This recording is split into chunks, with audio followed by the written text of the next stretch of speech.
যুবদল ও ছাত্রদল কর্তৃক মসজিদে কোরআন প্রশিক্ষণ চলাকালীন ছাত্র শিবিরের প্রোগ্রামে হামলা করে যুবদল ও ছাত্রদল, এবং সেই প্রতিবাদে কিন্তু আজ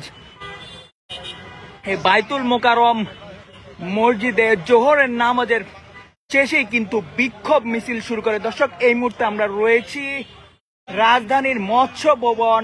সেখানে কিন্তু আমরা দেখতে পাচ্ছেন ছাত্র শিবিরের একটি বিশাল বিক্ষোভ মিছিল কিন্তু এই মুহূর্তে অতিবাহিত হচ্ছে। আমরা সরাসরি সেখান থেকে দেখানোর চেষ্টা করছিলাম।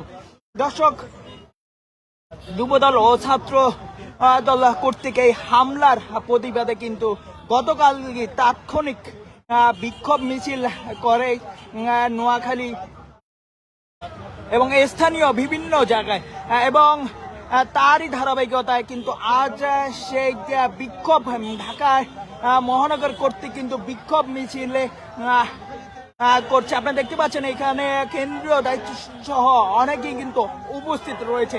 এছাড়াও কিন্তু বিশ্ববিদ্যালয়ের যে কেন্দ্রীয় সভাপতি আছে তিনি কিন্তু 24 ঘন্টার কিন্তু আলটিমেটাম দিয়েছে এবং এর বিচার দাবি করেছে।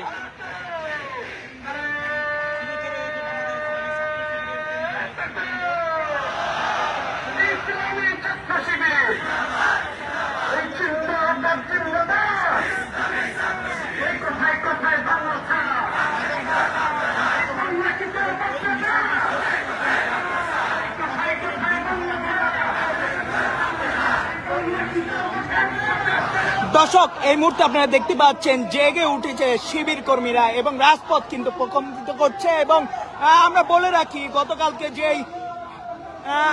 যে হামলা মসজিদে হয়েছে, স্থানীয় থেকে শুরু করে ধর্মপ্রাণ মুসল্লিরা কিন্তু তারা এর প্রতিবাদ জানিয়েছেন। নেটিজেনরা কিন্তু ক্ষোভ প্রকাশ করেছে। অপরদিকে কিন্তু ছাত্র দলের জোবায় দেখে কিন্তু সন্ত্রাসীরা আমরা কিন্তু মৃত্যুবরণ করে এবং জগন্নাথ বিশ্ববিদ্যালয়ের শিক্ষার্থীরা এবং জগন্নাথ বিশ্ববিদ্যালয় কিন্তু সেই জানা যায় এই একই সময়ে অনুষ্ঠিত হয়েছে। আমরা কিন্তু সরাসরি যুক্ত হয়েছিলাম মৎস্য ভবন থেকে, দেখানোর চেষ্টা করছিলাম সর্বশেষ পরিস্থিতি। দর্শক, কিভাবে দেখছেন ছাত্রদল অর্থাৎ বিএনপির অঙ্গ সংগঠন কর্তৃক এই হামলা? আপনারা অবশ্যই আমাদের কমেন্টের মাধ্যমে জানাতে পারবেন এবং অবশ্যই সর্বপ্রাণ মুসলিম হয়ে থাকলে এবং এর নিন্দা জানিয়ে থাকলে অবশ্যই শেয়ার করে দিয়ে আমাদের পাশে থাকবেন।